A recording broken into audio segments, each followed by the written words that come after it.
Two of the biggest names in Tekken are fighting outside of the game. What started as a simple disagreement between Arslan Ash and Knee about character power levels has spiraled into something way more personal. And with EVO just days away, fans are praying for a show match to squash this beef before it gets completely out of hand. I didn't think that he had beef, but I still don't understand why he shared that tweet. He was the first ever person to share that tweet, and then the rest of the world got to know because of him.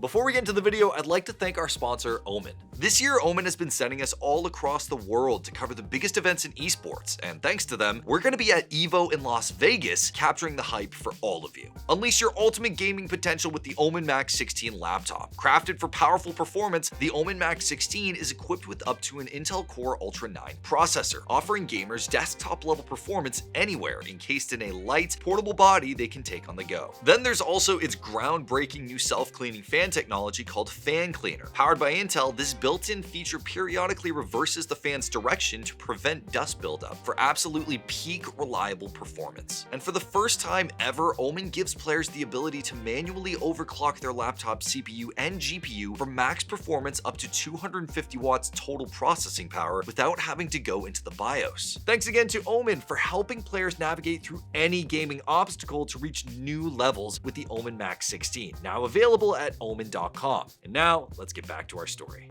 Arslan Ash, the Pakistani legend who reshaped the game, Knee, the original god of Tekken, are two of the greatest players of all time. And right now, they're at each other's throats. While they have faced each other plenty of times, their rivalry has mostly been built on mutual respect. But over the past few days, that respect has gone right out the window. And here's why it happened. So Tekken 8 has basically been a balanced disaster since the day it came out.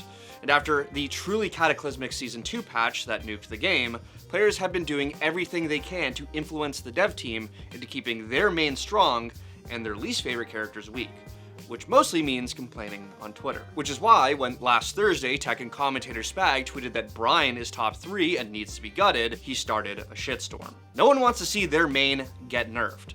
And as a Brian master, Knee went on the defense in a lengthy response to that tweet. He defended Brian, pointing out that the character has only won once on the Tekken World Tour in the last year and a half. He also noted that other top picks with the same or higher usage don't get nearly the same amount of hate. Most notably, Knee brought up what he called politics, and how players just complain in the hopes that Bandai Namco nerfs Brian instead of actually learning how to play against him. To be fair, I understand Knee feeling defensive, especially with major tournaments on the horizon, but his strong reaction sparked an even bigger debate, which may have bitten him in the ass by drawing even more attention. The very next day, Arslan Ash posted a video asking other Pakistani pro players if they thought that Brian was top 3. Almost everyone agreed, with some even saying he was the best character in the game. The post was clearly aimed at Knee, and as the kids say, Arslan rage baited successfully. Knee fired back with another lengthy post, first suggesting that he could easily make the same video about Brian not being top 3 if he went around asking the right people. Then, in classic FGC fashion,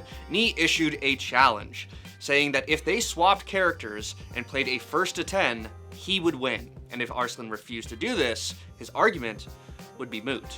Knee even threw in a jab, asking why Arslan doesn't play Brian if he thinks he's so good, and then answered his own question, saying, "The truth is, you just can't play Brian. You can't handle him. That's why you're busy playing politics, asking for nerfs. Say what you want.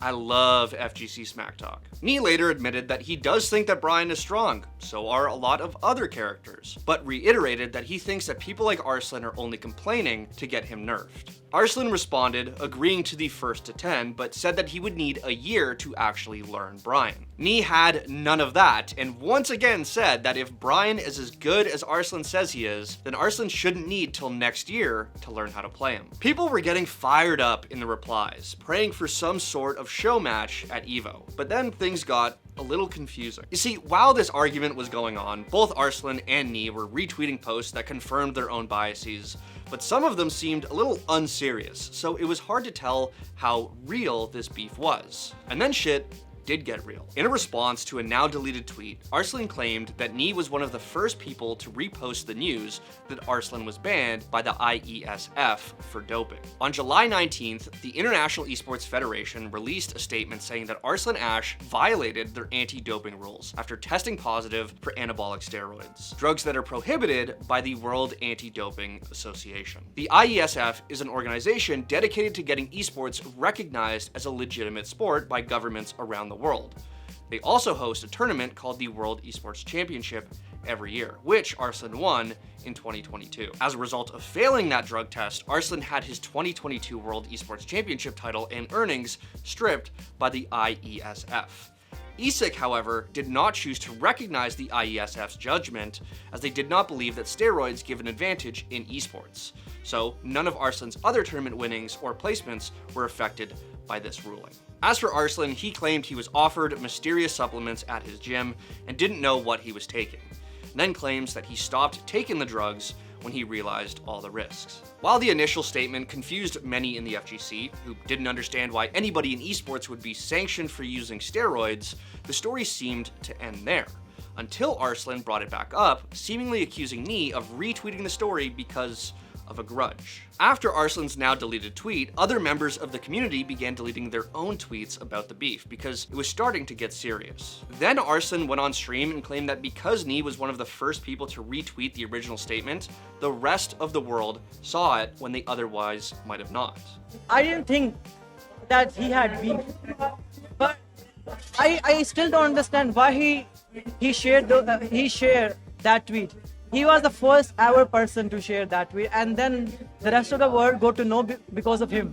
Arslan also accused of Knee praying for his downfall and holding a grudge, further stating that Knee should have reached out to him before all of this. And despite Arslan making this fairly serious accusation, he's back to Twitter telling Justin Wong to put up 20K for a money match and responding to some guy with 5 followers. Meanwhile, Knee has yet to respond to any of the accusations regarding the doping scandal or a grudge. The community is fractured over this feud. Some think that Arslan is taking things too far, while others believe Knee is fully crashing out. The only thing that any of these people can seem to agree on is that they want to see blood as soon as possible. A show match at EVO would be f***ing insane. I will be there. Would you, side bets? Oh, that'd be crazy. I'm just walking around with my hat out, just put money on the coffers. 100 Canadian. Yeah.